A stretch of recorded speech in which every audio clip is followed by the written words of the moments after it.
NetMirror App Review. So NetMirror is like a copycat of Netflix, where you can watch videos, download them as well for offline.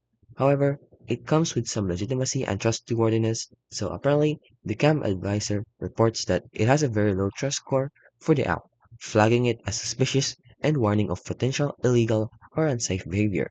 And apparently, Scamdo confirms the domain is very new, which is registered in February 2025, so it is short-lived and lacks reliable ownership info. It comes with some security and malware risk. So apparently, multiple sources warn that its APK often contains trojans designed to hijack sessions or steal data. The app is also not available on official app stores. Instead, it is sideloaded from unknown websites, and this is a major red flag for malware.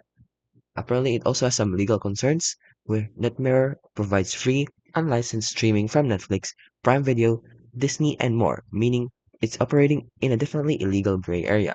So what users say about it is it has some black screens, the frequent app breaks, and recommendations to use VPN or DNS tweaks. So in conclusion, it is potentially illegal streaming hack riddled with security threats. So it's not recommended to use, and they also have performance issues, and even if it works temporarily, the legal and privacy risk far outweigh any benefit.